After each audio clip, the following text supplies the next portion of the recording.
क्या है उसमें? बचा हुआ खाना है, ठीक से देख, खाने के बीच कुछ छुपा ना हो।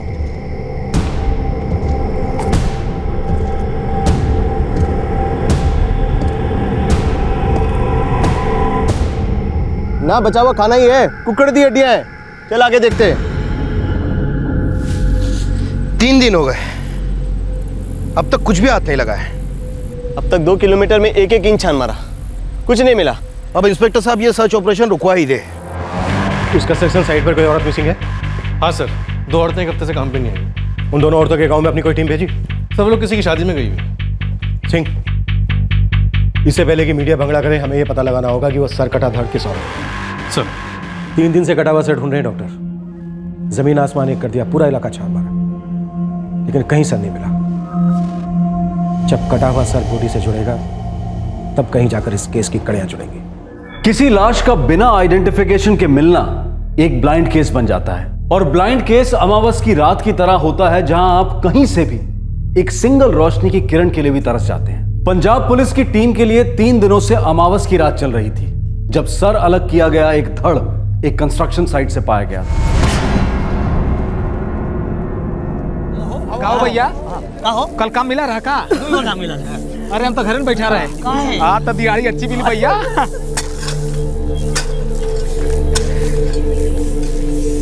ए हरिया, ए रामप्रसाद, अरे ये आओ जरा। कहाँ हो? ये तो यहाँ पड़ा है। देखो देखो तुम। अरे कहाँ कहाँ? ये तो एक मुंडी नहीं किया वो। गुलाबी रंग का सूट पहने 28 से 30 साल की एक औरत। इसके आगे हमारे पास कुछ भी नहीं, लेकिन कोई भी चांस छोड़ना नहीं चाहिए। एक भी लीड मिले जिससे हम इसकी शिनाख्त कर पाएं और जांच को आगे बढ़ा पाएं। जाहिर सी बात है कि सर को धड़ से इसलिए अलग किया गया था ताकि पीड़ित की पहचान ना हो सके और कातिल कभी ना पकड़ा जा सके। लेकिन ऐसा कभी हो सकता है कि अमावस की रात चलती ही जाए और सूरज कभी उगे ही ना। देवजीत सोडी 3 दिन पहले 18 सितंबर को जलंधर के कंस्ट्रक्शन साइट पे लाश मिली थी। उसके 1 दिन पहले मेरी पुत्र भी अपने घर से निकली थी। आखिरी बार अपने पति राजीव जोहल से मिलने। राशि पुत्र, मैं तेरे पापा जी से मिलने जा रही हूँ। आज के बाद सब ठीक हो जाए, किसी को कोई तकलीफ नहीं होगी। तो जाओ।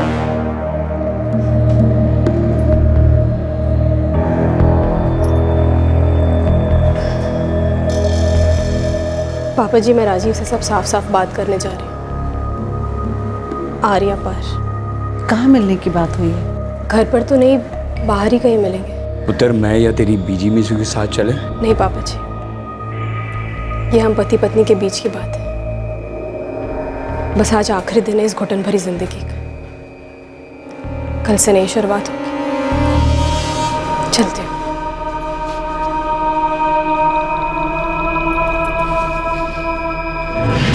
मेरी पुत्र, मेरी यहाँ चलो उस दिन के बाद घर नहीं लौटी साहब।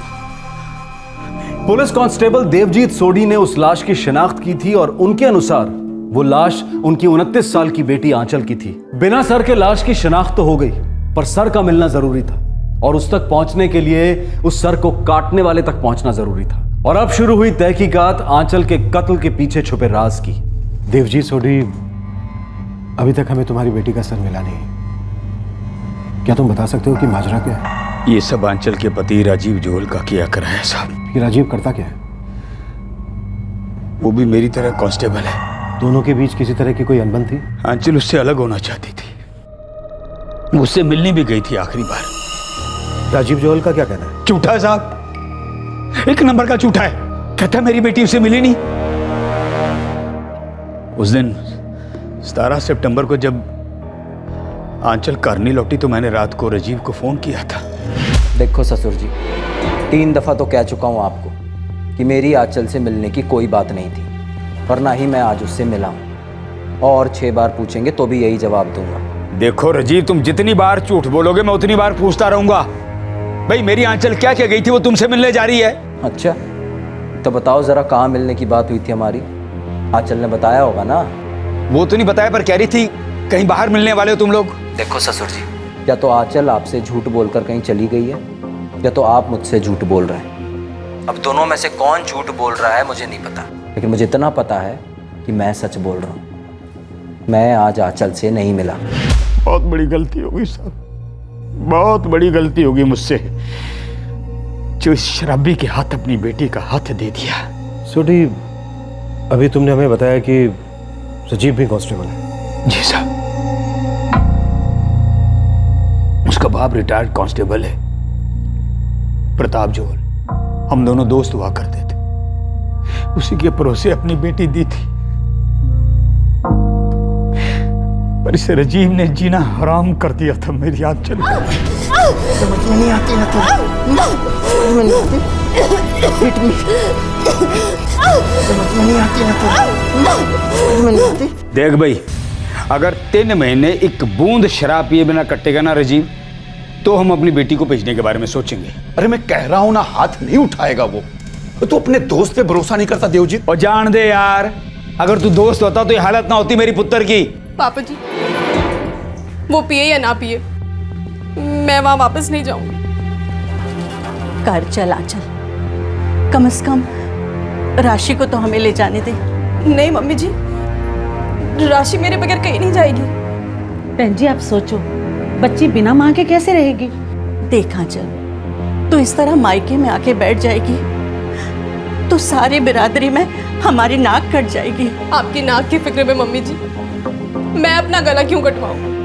राजीव ने तो एक दिन मुझे मार ही डालना है। जानवर है वो, जानवर। देवजीत और आंचल दोनों मिलकर तेरे खिलाफ घरेलू हिंसा का केस दर्ज करने वाले थे। वो तो मेरी इज्जत और तेरी नौकरी का ख्याल करते हुए उन लोगों ने ऐसा कुछ नहीं किया। ओए अब तो सुधर जा पुत्र। अरे तो उसको बोलो ना सुधर जाए। इतना गुरूर भरा है कमीनी के सर में, जबान लड़ाती है मेरे साथ 2 टके की औरत। मैं कोई 2 टके का नौकर हूं, पुलिस वाला हूं, पति हूं उसका। जा जाके माफी मांग ले और ले आ उसे, जा। इस जन्म में तो ये होने से रहा पापा जी, गलती उसकी है, रेंगते हुए वही आएगी। गलती तो मेरी थी साहब, जो हर बार उसे समझा बुझाकर उसके पति के घर भेज देता था। सोचा था भाई दोनों घरों की इज्जत बरकरार रहे। पुत्र, मेरी पंचायत से बात हो गई है, उसने पंचायत को जबान दी है कि आइंदा हाथ नहीं उठाएगा। ठीक है जी, नहीं उठाऊंगा हाथ। और देख राजीव, गल सुन ले, ना हाथ उठावेगा ना बोतल खोलेगा। और क्या क्या करूं? चूड़ी और घाघरा भी पहन लूं? वो चुप कर राजीव। देखो आप सब लोग, नहीं मारूंगा बोल दिया मतलब नहीं मारूंगा। सर आपकी बात को आप लोग बाहर ही रहने दो। और शराब पीने से आदमी हैवान बन जाता है राजीव, और तुझे तो ये बात मालूम होनी चाहिए। मैनू बस इतना मालूम है, 2 बूंद पीता हूँ तो 2 कदम संभलता हूँ। अगर नहीं पिया होता तो कब का उस मुंहफट घमंडी लड़की के साथ कुछ कर दिया होता। सच कह रहा हूँ, शराब बचाती है उसे मुझसे और मैनू अपने आप से। पुत्र, मैं तेरे दर्द को समझ सकता हूं, पर जरा दूर की सोच, राशि की सोच। देख, तेरा घर आखिर में तेरे पति का घर है पुत्र। उस घर में आपकी बेटी को मार काट दिया जाए तो भी वही उसका घर है पापा जी। ऐसा कुछ नहीं होगा पुत्र। उसने पंचों के सामने वादा किया है। वादे तो उसने रब के सामने भी किए थे। अग्नि को साक्ष्य मान के बहुत से वादे किए थे उसने, पर जब उसने वो वादे नहीं निभाए तो पंचों के सामने किए वादे वो क्या निभाएगा पापा जी? और फिर भी आप चाहते हैं कि मैं ऐसे आदमी के पास वापस चली जाऊं? मेरी बेटी ने ठीक कहा था साहब, ये राजीव ना भरोसे के लायक है और ना माफी के। ये कुत्ते की दुम और हैवान की नीयत कभी सिद्धि नहीं हो सकती साहब। मारना नहीं, दरवाजा खोल। मैं नहीं जाऊंगी उस घर में वापस। और पापा जी, अगर आप नहीं चाहते हैं कि मैं यहाँ रहूं तो मैं राशि को लेकर कहीं और चली जाऊंगी, पर उस राक्षस के साथ मैं एक पल और नहीं रह सकती। मैंने सोच लिया कि मुझे उससे तलाक चाहिए और मैं ये तलाक लेके रहूंगी पापा जी। मुझे भी लगा साहब, भाई इज्जत के नाम पर मेरी बेटी को इतना दर्द क्यों मिले? मैंने कहा रह ले पुत्र, यहीं रह ले, और सोचा कि जो भी बन पड़ेगा मैं वो सब करूंगा अपनी आंचल के लिए, राशि के लिए।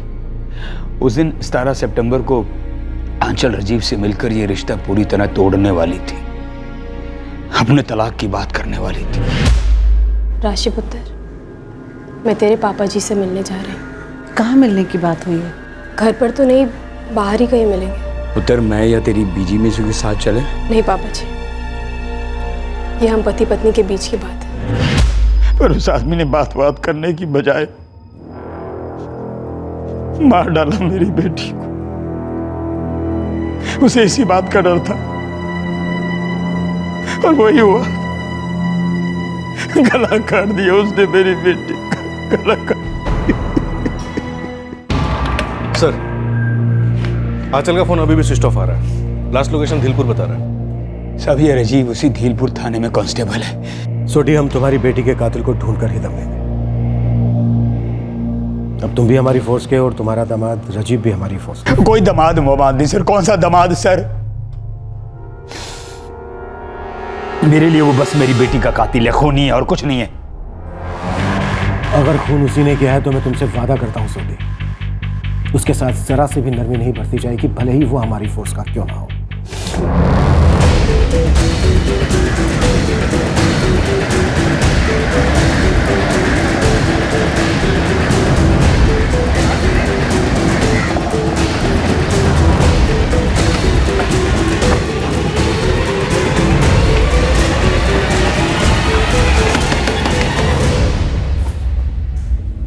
Sir, retired head constable Pratap Johal sir. बेटा कहाँ है आपका? जी वो नाइट ड्यूटी थी ना, तो इस वक्त सोया हुआ है। जोहल साहब, उठाइए उसे। आज के बाद नींद उसे मुश्किल से नसीब होगी।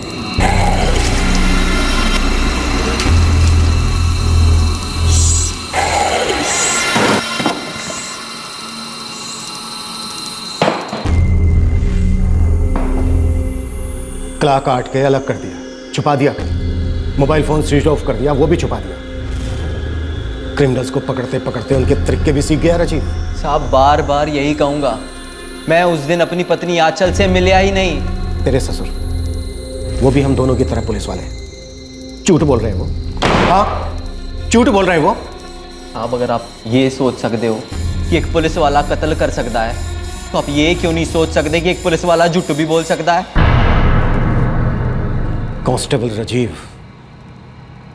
मैं बस इतना जानता हूं कि इंसान झूठ बोल सकता है, लेकिन लाशें नहीं। नहीं साहब, ये आंचल नहीं है। आंचल के बाबा, जिन्होंने इसे पैदा किया, उनका कहना है कि उन्हीं की बेटी है। और 17 तारीख को उनके घर से ये सूट पहन कर निकली थी आंचल तुमसे मिलने, और यही सूट हमें इसके शरीर से मिला। ससुर जी कुछ भी बोले, मैं गारंटी के साथ कह सकता हूँ ये धड़ मेरी बीवी का नहीं है। मैं अपनी बीवी को अच्छे से पहचानता हूँ। एक बाप से भी बढ़कर। 8 साल से पत्नी है वो मेरी, उसको सर से पैर तक मुझसे ज्यादा कोई नहीं पहचान सकता। मैं लिख कर देने के लिए तैयार हूं, है आंचल की लाश नहीं है। अब इस केस में एक जबरदस्त ट्विस्ट आ गया।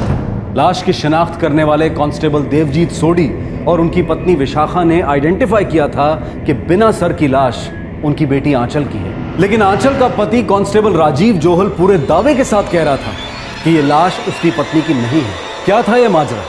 कौन सच बोल रहा था और कौन झूठ? कौन कौन शामिल था इस साजिश में, और क्या थी ये साजिश? इस तरह का गुलाबी सूट दुनिया में एक ही तो नहीं है ना। आप गांव में जाइए, हर दूसरी लड़की के पास ऐसा सूट मिलेगा।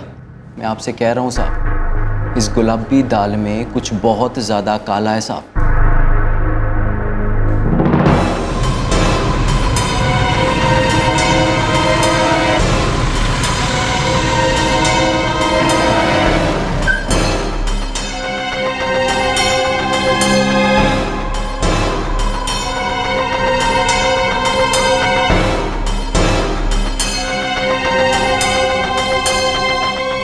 सब कमाल की बात है। आप हम पर शक कर रहे हैं? आप गुलाबी सूट यहाँ क्यों ढूंढ रहे हैं?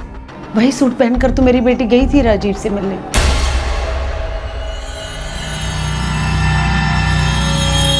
राजीव झूठा आदमी है साहब, एक नंबर का झूठा आदमी है वो बहका रहा है आपको साहब, बहका रहा है आपको।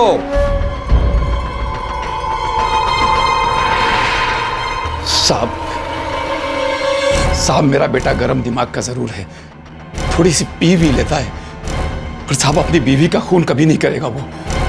मेरा यकीन कीजिए, ऐसा नहीं कर सकता वो। सर, दोनों घरों को छान मारा, पिंक सलवार सूट कहीं नहीं मिला।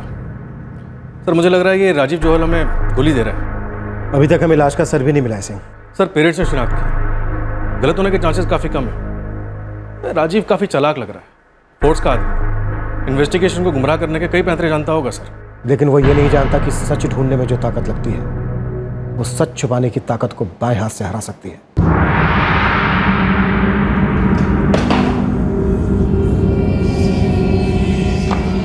हमने तेरे खिलाफ FIR दर्ज किया राजीव। 302 लगाया होगा साहब।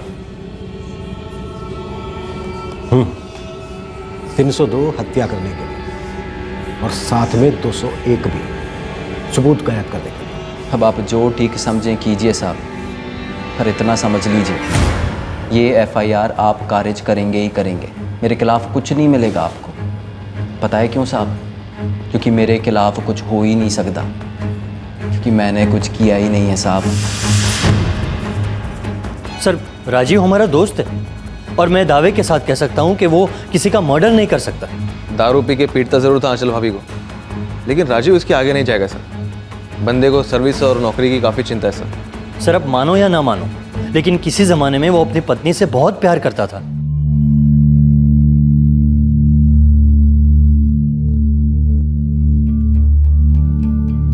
राशि बेटा, आओ खाना खा लो। नानी माँ, क्या सच में पापा ने मम्मी को मार दिया? साहब मैं मानता हूँ मैं बहुत पीता था। मैं भी मानता हूँ कि मैंने कई बार उसको पीटा भी है। आंचल को पहले से ही डर था कि किसी दिन तू उसे जान से मार डालेगा, जो उसके साथ हुआ भी। नहीं साहब, ये सच नहीं है। मैं हमेशा से इतना पीता नहीं था और ना ही मैं हमेशा से उसे इतना पीटता था। एक बार पूछा आपने देवजीत जी से कि राजीव जोहल ऐसा क्यों बना? अच्छा, तो मतलब तेरे पास पीने के लिए और पीटने के लिए कारण भी है। नया एंगल, सही जा रहा है राजीव, गुड गोइंग। साहब है कोई झूठा एंगल नहीं है,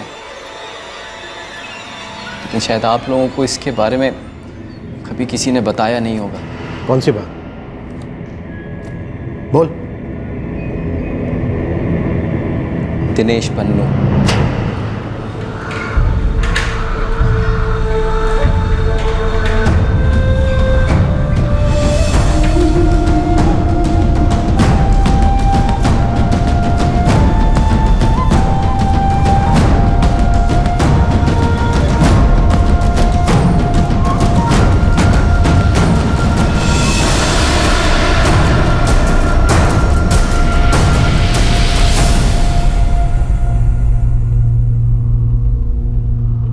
ये साइकिल रिक्शा वाले दिनेश पन्नू का तेरी बीवी के मर्डर से क्या ताल्लुक है? साहब यही तो जड़ है मेरी और मेरी पत्नी के बीच इतनी नफरत की। ऐसा क्या किया इसने? क्या नहीं किया साहब ये पूछो। चोरी की है इसने, बहुत बड़ी चोरी। कैसी चोरी? इसने मुझसे मेरी पत्नी को चुराया है साहब। और अब तू मुझसे अपनी नजरें चुरा रहा है, एक के बाद एक नया झूठ। झूठों का मोर्चा खोल रहा है कि कहीं तेरी चोरी पकड़ी ना जाए। सचिव, ऐसा तो होने से रहा, और क्या गलत तू भी कहीं ना कहीं अंदर से अच्छी तरह से जानता है। दिनेश पन्नू? नहीं साहब, ये नाम मैंने पहले कभी नहीं सुना। राजीव का कहना है कि आपकी बेटी आंचल का किसी साइकिल रिक्शा चलाने वाले दिनेश पन्नू के साथ कोई चक्कर चल रहा था। जी करता है इतने जूते मारूं मैं इस राजीव को। झूठा साला, बदनाम कर रहा है मेरी बेटी को। वो साहब एक नंबर का बेशर्म कमीना आदमी है ये। देखिए, हमारी बहू आंचल लगभग रोज ही बाजार जाती है छोटी छोटी चीजों के लिए, पर बड़ी बन ठन के जाती है। अच्छा, वही रिक्शा वाले के साथ? वो तो कभी ध्यान नहीं दिया। दिनेश पन्नू का नाम सुना है? कौन है ये? राजीव, तेरे खुद के माँ बाप ने भी कभी इस दिनेश पन्नू का नाम नहीं सुना है। तो इसका यह मतलब तो नहीं साहब कि दिनेश पन्नू है ही नहीं। मैंने अपने माँ बाप को कभी नहीं बताया। शर्म आती थी मैनू साहब, और मैं उन्हें परेशान करना भी नहीं चाहता था। क्या नहीं बताया तूने अपने माँ बाप को? यही साहब कि जब भी मैं नाइट ड्यूटी से घर पहुंचता बेवक्त आता कभी, तो आंचल घर पे कभी होती ही नहीं थी।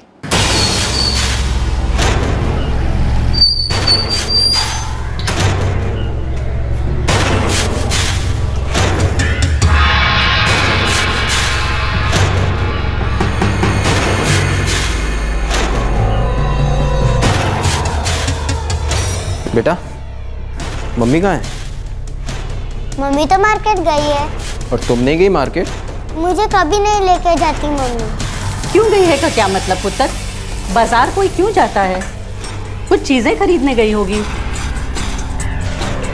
आजकल कुछ ज्यादा ही खरीदारी हो रही है। मैं भी तो जानूं क्या शॉपिंग होती है मेरे पीठ पीछे। जब भी घर आता हूं तू बाहर होती है। अब क्या पता तू बाजार गई है या किसी के बिस्तर पे। क्या मतलब? कितना भद्दा इल्जाम लगा रहे हो तुम मुझ पर? राजीव प्लीज छोड़ दो मुझे। राजीव साहब वो मुझसे सच छुपा रही थी। चक्कर चल रहा था उसका और मैंने उसका चक्कर पकड़ लिया।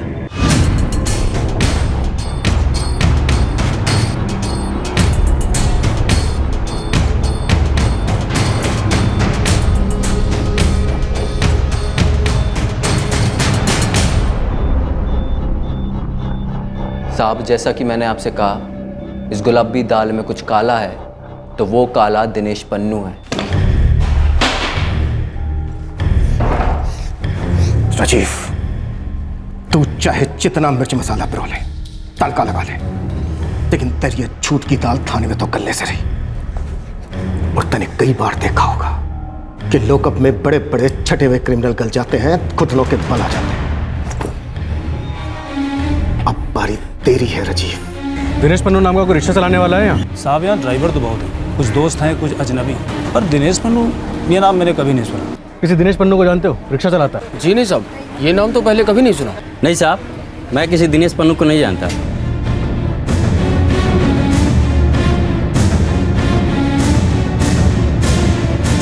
सर, दिनेश पन्नू का नाम तक किसी ने नहीं सुना। क्योंकि दिनेश पन्नू कोई है ही नहीं, ये सिर्फ राजीव के शातिर दिमाग की वजह। साहब दिनेश पन्नू की खबर मैं नहीं रखता तो कौन रखता? मेरी बीवी का चक्कर चल रहा था तो मैंने उसकी पूरी कुंडली खोल डाली। आखिरकार हूं तो पुलिस वाला ना साहब। राजीव, तू इस वक्त यहाँ कोई पुलिस वाला नहीं है, बल्कि हमारे लिए सिर्फ एक सस्पेक्ट है, समझा? और तू जो हमें ये मनगढ़ंत कहानी सुना रहा है दिनेश पन्नू की, इसका कोई सबूत है तेरे पास? सबूत है ना साहब, मेरी बेटी। एक बारी खुद उसने मुझे बताया था कि उसकी माँ यानी मेरी पत्नी आंचल दिनेश पन्नू नाम के आदमी के साथ बाहर गई है। बेटा, तेरी मम्मी फिर से बाजार गई है? हाँ, कब गई? जब वो दिनेश पन्नू आया था ना तब गई। कौन आया था? दिनेश पन्नू। ये कौन है? ये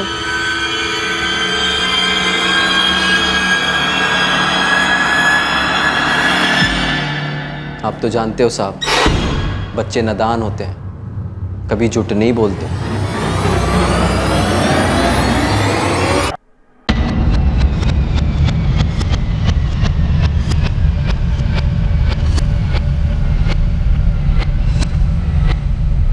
मुझे याद नहीं आ रहा अंकल। राशि पुत्र, डरो मत। आपने अपने पापा को बताया था, दिनेश पन्नू नाम था। दिनेश पन्नू साइकिल रिक्शा चलाता है। बेटा ठीक से याद करके बताना। मुझे याद नहीं आ रहा। ये सब कुछ राजीव आपको बहकाने के लिए कर रहा है। बड़ा चालाक आदमी है वो, वक्त बर्बाद कर रहा है आपका। यार राजीव, कुछ किया हो तो बता दे। यार तूने सच में आंचल भाभी का कत्ल किया है क्या? मैंने आंचल को नहीं मारा यार, ये लोग कोई गेम खेल रहे हैं मेरे साथ, मैंने फंसाने के वास्ते। सर, लाश बिना सर के पाई गई है। मौत चूहे के जहर से हुई है। विक्टिम के पिता हेड कांस्टेबल देवजीत सोडी और उनकी पत्नी विशाखा ने लाश को आइडेंटिफाई किया है और यह भी बताया है कि लाश पर जो ड्रेस थी, एक गुलाबी सलवार सूट, वो सूट आंचल 17 सितंबर को अपने घर से पहनकर निकली थी, ये बताकर कि वो राजीव से मिलने जा रही है कहीं बाहर। इसलिए हम इस कोर्ट से पुलिस कस्टडी की मांग करते हैं ताकि पुलिस राजीव को इंटरोगेट कर सके और कटा हुआ सर और मर्डर वेपन ढूंढ सके। सर, मेरे क्लाइंट कांस्टेबल राजीव जोहल को सिर्फ शक के बेसिस पर अरेस्ट किया गया है और इनके खिलाफ कोई ठोस सबूत भी नहीं पाया गया। इसलिए मैं कोर्ट से अपील करता हूं कि इनका अरेस्ट ऑर्डर कैंसिल कर दिया जाए और इन्हें घर जाने दिया जाए। राजीव को 14 दिन के लिए जुडिशियल कस्टडी में भेजा जाता है और डिफेंस चाहें तो उसके लिए बेल की अप्लाई कर सकते हैं।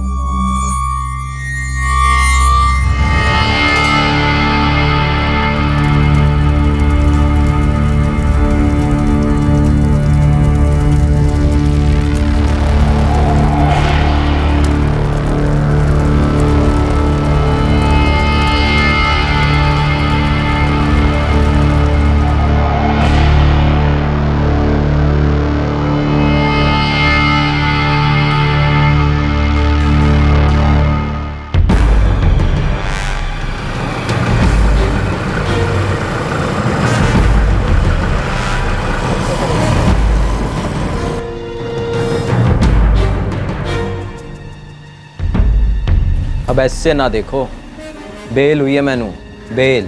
यहाँ क्यों आए हो तुम? मेरी बेटी राशि है तुम्हारे पास, उसे लेने आया। राशि कहीं नहीं जाएगी, यहीं रहेगी वो। अगर कोर्ट जाऊं तो अंदर जाएंगे आप। मेरी बेटी को जबरदस्ती मुझसे अलग करने के चार्ज में। ओए, कोर्ट की धमकी मत दे मुझे। तू अच्छी तरह जानता है तो खूनी है, कत्ल किया तूने मेरी बेटी का, और अब शायद राशि का भी कत्ल करेगा तू। और ये दिनेश पन्नू वन्नू कोई नहीं है, सब तेरी मन गढ़ंत कहानी है। बकवास बंद, राशि को बुलाइए।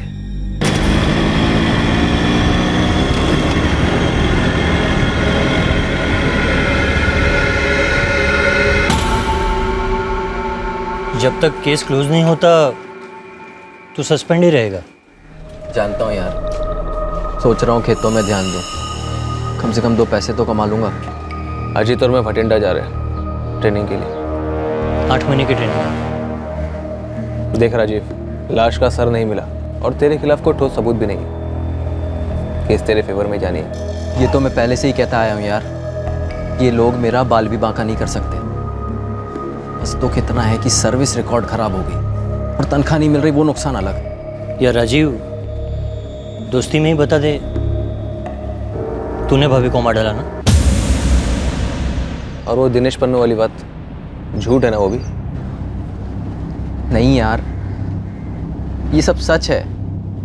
दिनेश पन्नू नम का आदमी है और मैंने आंचल को नहीं मारा।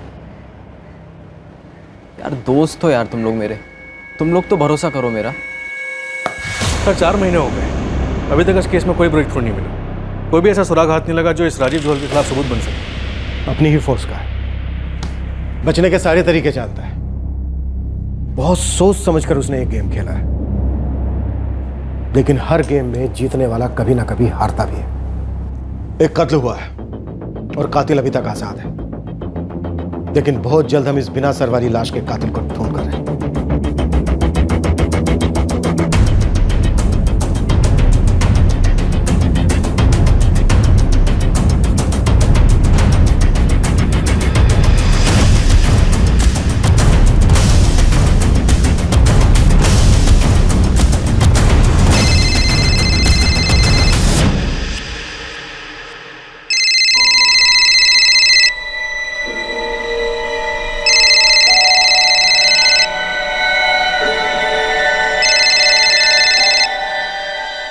आंचल, आंचल। रॉन्ग नंबर है जी, यहाँ कोई आंचल नहीं रहती। इतना भी वक्त नहीं बीता आंचल कि मैं तुम्हारी आवाज़ भूल जाऊं या तुम मेरी आवाज़ भूल जाओ। बकवास मत करो। सच को बकवास कहने से सच बकवास नहीं होता। मैंने पता है तुम ही आंचल हो और मैं तुम्हारा पति राजीव बोल रहा हूँ, कांस्टेबल राजीव जोहल, तुम्हारी बेटी राशि जोहल का पापा। अब तुम्हें मुझसे क्या काम? इतने दिनों बाद क्यों फोन किया मुझे? और मेरा नंबर तुम्हें कहां से मिला राजीव?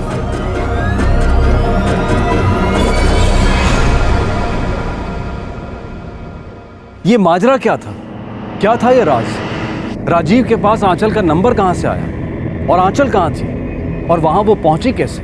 जिन्होंने आंचल को जन्म दिया था उन्होंने ही उसकी बिना सर की लाश की शिनाख्त की थी और उसका क्रियाक्रम भी किया था, और इसके 8 महीने बाद आंचल लौट आई। क्या था ये राज? इस षड्यंत्र में कौन कौन शामिल था और क्यों, और क्या ये वही आंचल थी या फिर कोई और? बहुत सारे सवाल उठ रहे थे जो इस बिना सर की लाश की असलियत पर सवालिया निशान लगा रहे थे, लेकिन इस बात में ना तो कोई दो राय थी और ना ही शक कि एक भयंकर कत्ल हुआ जरूर था। इस खून की कहानी को हम अंजाम देंगे कल रात 11 बजे इस केस के दूसरे और आखिरी भाग में। आपसे फिर मुलाकात होगी क्राइम पेट्रोल सतर्क में। तब तक अपना ख्याल रखें, सुरक्षित रहें और याद रखें, अगर स्वार्थी बनना ही है तो स्वार्थी अपने आत्मसम्मान के लिए बनिए। सही वक्त, सही कदम, सतर्क रहें। जय हिंद। इस तरह के और भी एपिसोड देखने के लिए हमारे चैनल को सब्सक्राइब करें और बेल आइकन दबाना ना भूलें।